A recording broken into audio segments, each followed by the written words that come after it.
দুৰ্গা পূজালৈ মাজত মাত্ৰ কেইটামান দিন বাকি ৰাজ্যৰ সকলো ঠাইতে এতিয়া দুৰ্গা পূজা সমিতিসমূহৰ মাজত এক ব্যস্ততাময় পৰিৱেশে বিৰাজ কৰিছে।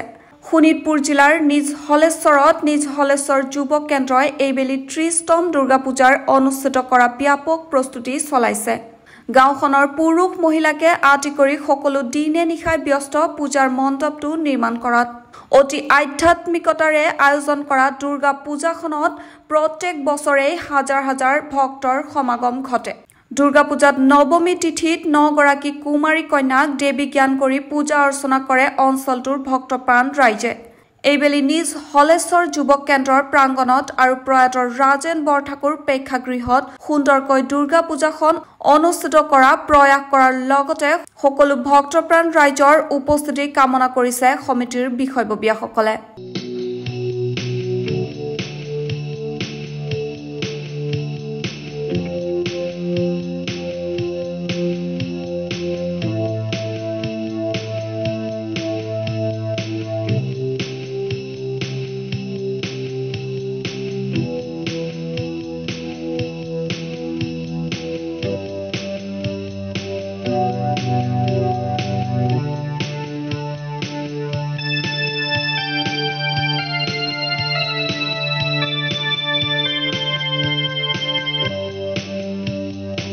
দুৰ্গা পূজাৰ প্ৰস্তুতি আমাৰ চলি আছে।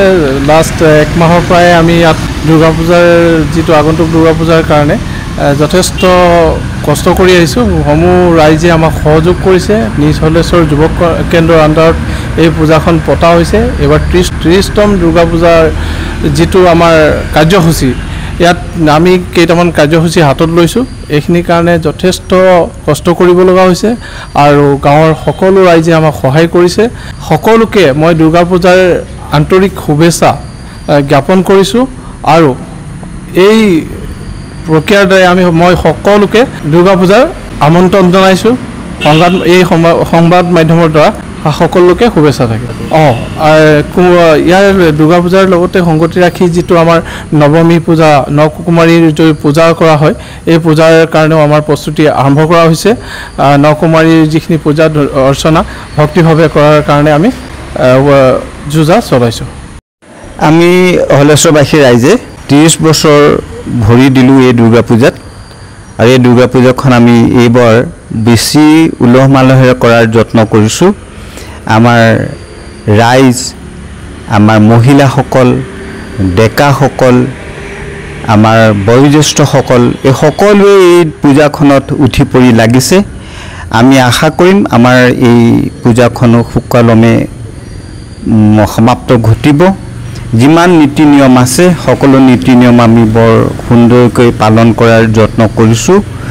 আপোনালোকৰ আশীৰ্বাদ আমি কামনা কৰিছোঁ আৰু সকলোলৈকে পূজাৰ শুভেচ্ছা জ্ঞাপন কৰিছোঁ আৰু সকলো ৰাইজক আমাৰ এই পূজাথলীত উপস্থিত থাকি আমাক উৎসাহিত কৰিব বুলি আমি আশা কৰিছোঁ। আমাৰ ইয়াত কোনো বলি বিধান নহয়, আমি বৈষ্ণৱ মাৰ্গেৰে আমি এই দুৰ্গা পূজাখন পাতোঁ। গতিকে আমাৰ ইয়াত তেনে বলি বিধান নাই। আমাৰ নিয়ম মাফিক যি কাৰ্য আছে সেয়েহে আমি কৰি আমাৰ এই পূজাখন সমাপ্ত কৰাৰ যত্ন কৰিছোঁ।